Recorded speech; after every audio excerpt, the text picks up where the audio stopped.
अब तो आप अपनी 3 कमान संभालो, तीतर बकरी मारो, तीतर कबूतर मारो, तो आगे अपना आपका काम चल जाए, तो आपका पैसा है। तो है जो कहते थे कि हमारी दोनों जेबों में टिकटें रखते हैं, एक में कांग्रेस की रखते हैं, एक बीजेपी के रखते हैं, उन बेशर्मों को शर्म आनी चाहिए थोड़ी, और उनको ये राजनीति छोड़ देनी चाहिए।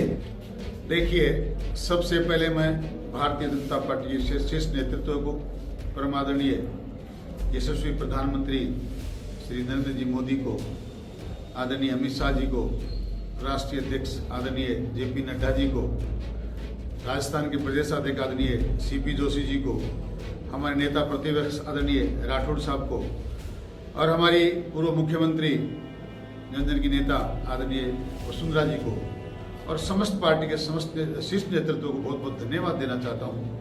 तो उन्होंने एक समर्पित कार्यकर्ता को पहचाना, मुझ पर इतना भरोसा किया, मैं उनका बड़ा आभारी हूँ, और जनता की तरफ से उनको विश्वास दिलाना चाहता हूं कि आपने जो भरोसा हम पर किया है, उस भरोसे हम खरे उतरेंगे। मैं मेरी पूरी जनता को, पूरे उद्योग पार्टी के बुजुर्गों को, नौजवानों को, माताओं बहनों को, समस्त क्षेत्रवासियों को इस बात का भरोसा दिलाना चाहता हूं कि जिस प्रकार 2013 से लेकर 18 तक हमने एक शांति व्यवस्था कायम की, कानून का राज यहाँ कायम किया, एक तरह से उसको हम कह सकते हैं राम राज स्थापित करने की कोशिश की। मैं क्षेत्रवासियों को भरोसा दिलाता हूं कि उससे भी कहीं बढ़कर हम लोग काम करने की कोशिश करेंगे, विकास के नया आयाम स्थापित करेंगे, और उदयपुर वाटिका का नया स्वरूप। अब चूंकि पिछली बार हमारे साथ जो नहीं था, आज वो एक नाम और जुड़ गया कि अब राजस्थान में डबल इंजन की सरकार बनेगी। केंद्र में हमारी सरकार है, आदरणीय मोदी जी के नेतृत्व में राजस्थान में हमारी भारतीय जनता पार्टी की सरकार बनेगी। राजस्थान विकास की ऊंचाइयों को छुएगा, ऐसा मैं जनता को भरोसा दिलाना चाहता हूं, और आपके माध्यम से जनता तक ये संदेश पहुंचाना चाहता हूं कि आप लोग बड़ी मजबूती के साथ, धैर्य के साथ और विश्वास के साथ मतदान करें, भारतीय जनता पार्टी पर भरोसा करें, ताकि आने वाला समय हमारा हो, और पिछले 5 साल में जो गुंडाराज, व्यभिचार, बलात्कार, भ्रष्टाचार हुआ है, उसको हम जड़ से खत्म कर दें, ऐसा मैं आपको विश्वास दिलाना चाहता हूँ। था कि मुंगेरी लाल के हसीन सपने देख रहे हैं लोग, न अलायंस कभी था, न है, न होगा। अलायंस वो लोग करते हैं जिन्हें कहीं कमजोरी नजर आती है, जिनका धरातल कमजोर होता है। अलायंस कांग्रेस करेगी क्योंकि उनके पास व्यवस्था नहीं है।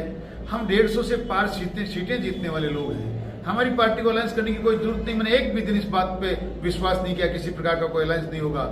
लोग तो पता नहीं क्या क्या कहते थे, सुखकर्ण चौधरी ये सोच रहा है, सुखकर्ण चौधरी वो सोच रहा है। मैं सारे पत्रकार मेरे, आप मेरे भाई हो, मित्र हो, हमेशा मैं आपसे मिलता रहता हूँ। जब भी आपने पूछा, मैंने कहा कोई अलायंस नहीं होगा।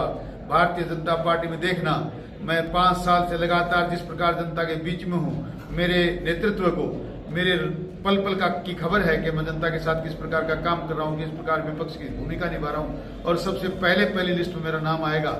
और शीर्ष नेतृत्व ने मुझ पर भरोसा करके आज पहली लिस्ट में नहीं, अव्वल में, ऊपर सब लिस्ट में भी सबसे ऊपर मेरा नाम देकर उन्होंने मुझ पर भरोसा जताया है।